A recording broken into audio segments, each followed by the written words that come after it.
Hello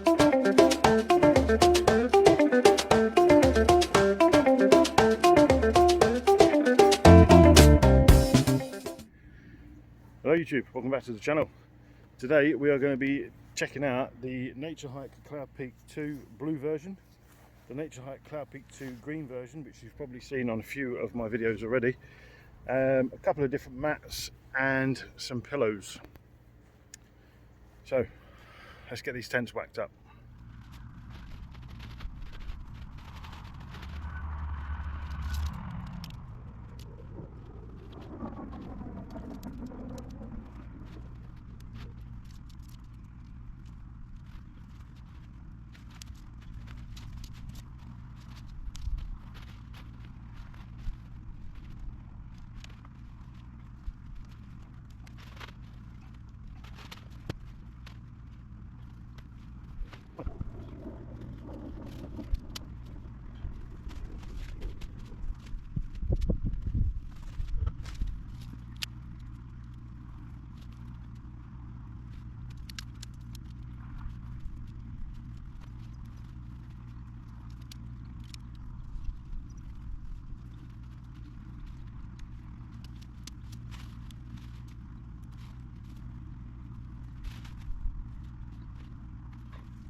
These Naturehike Cloud Peak 2s, there is a couple of differences in them, nothing major though.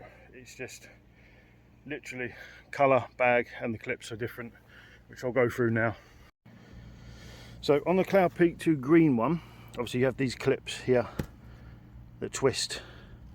So to put them on, literally insert the middle through the pole there and then just twist it and then it clips in. As you can see there. Yeah, on the Cloud Peak 2 blue, it is just clipped onto one side. So you just grab the pole. It's quite difficult doing it with one hand, and then just clip it on that way.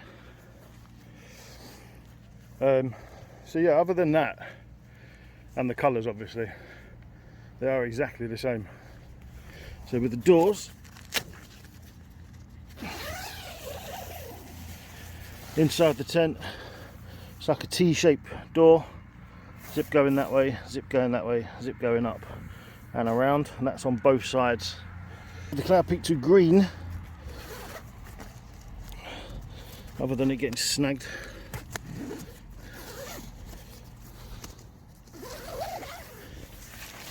it's exactly the same. T-door, one way, that way, and then up and round. And it's the same on the other side as well, which by the looks of it I left the door open slightly. Both have got ground sheets which come separate with the tent. So when you're setting up your tent for the first time, we did it in our kitchen and we cable tied the ground sheet to the bottom of the tent, so we didn't have to faff around with it when we're pitching it when we go out. As you can see on that one and on that one, I think I'll just... So yeah, you can just see it there. We've cable tied it to where the pole goes into the clip, just above it. We've cable tied it on all four sides. So that's just a little hack that if you fancy doing it, you can do. With the rain cover as well, we have cable tied it on one side only. So if you're taking it down and it's a bit windy and stuff like that, when you've unclipped it, it won't blow off in the wind, so it will just stay attached to the tent. When it comes to mods to your tents, we've not really done much difference to it, to be honest. The poles are the same. I am looking into getting potentially sturdier poles, but I don't know yet. I've had different conversations and I've seen different videos. People have got sturdier poles. I've spoken to one fella on YouTube that he's had his Naturehike Cloud Peak 2 for ages and he's not done one mod to it, and it's stood up to the test pretty well. So yeah, I am looking at doing winter camping as well this year. Not done much of it, if at all any, so we'll see if that does the trick. I know a lot of people say it's more of a 3-season tent, but you'd like to think with the right gear inside the tent you should be alright, to be honest. So, you know, as long as it holds up to wind and rain, that's the main thing. So, God, honestly, I'm in Hindley near Wigan, right? and there's more midges here. Thankfully they don't bite. There's more midges here than I've seen in bloody Scotland. It's a joke. So that's your tents. That's their own personal preference. There's absolutely no fundamental difference to either of them. I've not pegged them out. I'll show you the pegs in a bit. But yeah, pretty sturdy, decent geodesic tents that you can't really go wrong with, really. I know it's got a bit of a reputation with zips, but for me, I think with the zips, it's a case of how you open and close the tent. You know, granted, if you're in some serious weather conditions, you know, you might be tempted to unzip it pretty quick, but you know, just for me, I don't know. You need to look after your tents, and I'm not saying people don't look after their tents. I'm just, you know, stuff like that, zips and stuff, you just need to be a little bit more careful with, you know. But yeah, there you go. So inside, it is pretty spacious. It is classed as a 2-man tent, but I'm not being funny, if you're out wild camping and you've got a bit of gear on you, it's perfect for a 1 person. You have got 2 decent sized vestibules, one on this side and one on that side. It is a largely meshed interior with 1 pocket up there. Yeah, 1 pocket up there. There is a hook there to hang your lantern on, or if you've got one of those decent Flextail pumps that come with a lamp already fitted, job's a good one. But yeah, you can't go wrong with this tent, really, to be honest. I have seen hacks, or mods I should say, in on other videos, where they've installed washing lines and stuff like that.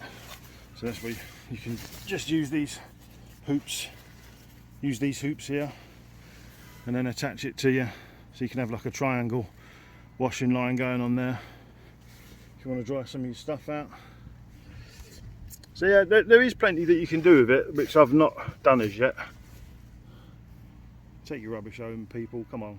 You want to see that flying dog poo bag? Honestly, it's just trampish, that. So yeah, that's inside the green one. We'll just check inside. I'll zip that up so the midges can't get.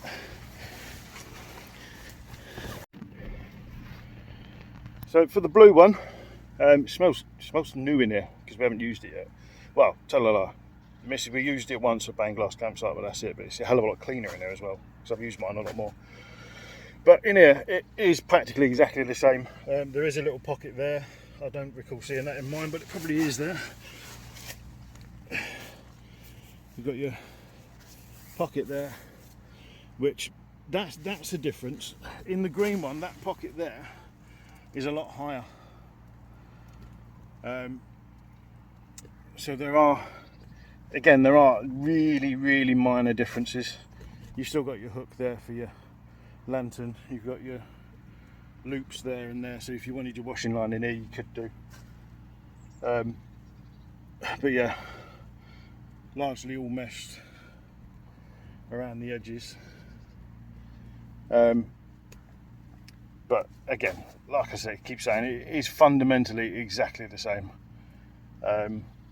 Just little nitpicky things that are just slightly different, but you know, the vestibules are still nice and big on both sides. So if you had to cook inside and stuff like that, there is more than enough room. Right, let's get the gear inside the tents and go through that. So we'll start off with my OEX Flux 5.0, which some of you might have seen if you've watched some of my other videos. It is lightweight, decent size.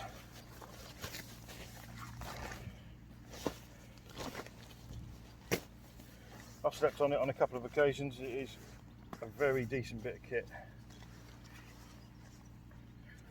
Okay, so Flextail pump, excellent bit of kit.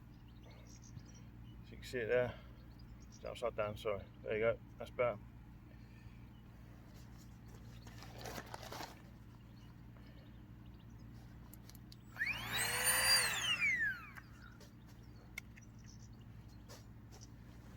It does come with different adapters in the bag, so depending on what size mat and what size the inlet is on your mat,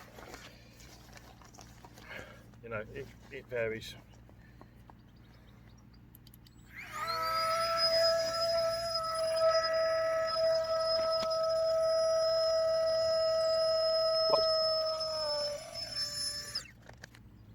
So that was the mat. This is the Flextail Pillow. I don't know if you can see that. It's definitely Flextail.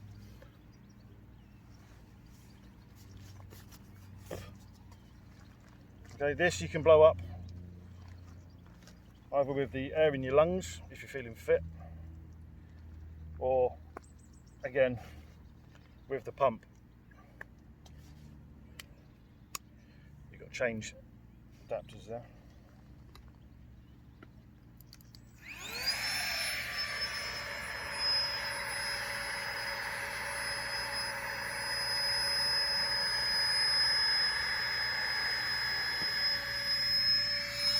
There we have it. Be careful when you're pulling out the pump that you're not going to open the inlet. So yeah, there's my pillow, which again you might have seen on some of my videos. Okay, it does come with a strap on the back, so you can wrap it round your mat and just tighten it up so it doesn't go walkies. That there is the OEX Flux 5.0 sleeping mat. And there's my Flextail pillow. Like I've said before, that mat has not let me down. It may look very slim, and during winter you probably will need a 4-line mat underneath just to keep it warm, keep the insulation in, but as a mat it is actually really good. You can't feel the floor, and I cannot complain about it, to be honest. It's definitely worth it. I'll put the price and whatnot up on the screen in a bit.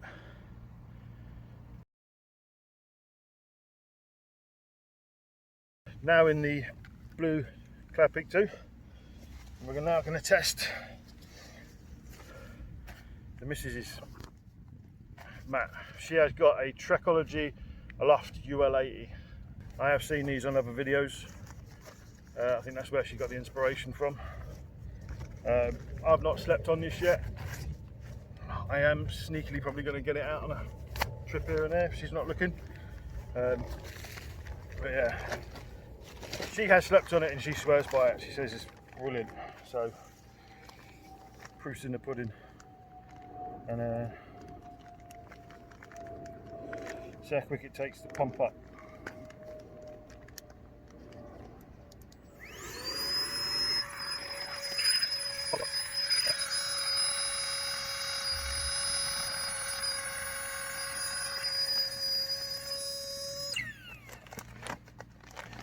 Right, so that took I think that took a little bit longer than the OEX, but there is a lot more, as you can tell there is a lot more space to be filled, so I could already tell that's probably going to be a lot more comfortable than the OEX, to be honest. So the pillow that she's got is a Trekology Aluft Pillow 2.0. Okay, and again, she swears by this as well, so we shall find out. Where's my valve? There it is. Might need the smaller adapter on this one. Yep.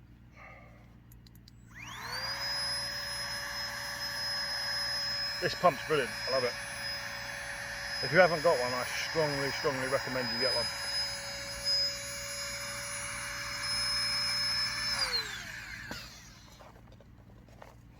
There we go, that deflated a little bit then. Yeah, that's not got a, oh right, that's fine.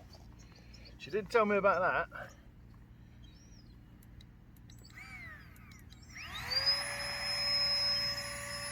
Right, let's see if that deflates again. No. So there's a little button, if you get one, there's a little button inside there. I don't know if you can see it. There's a little button here, you can just see it there.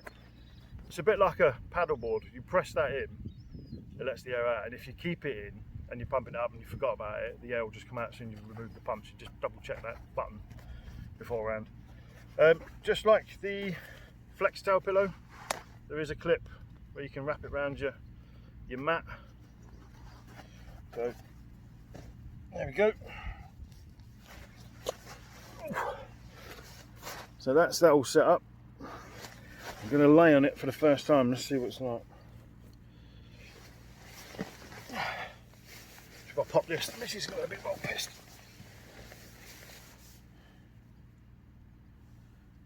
Yeah, do you know what?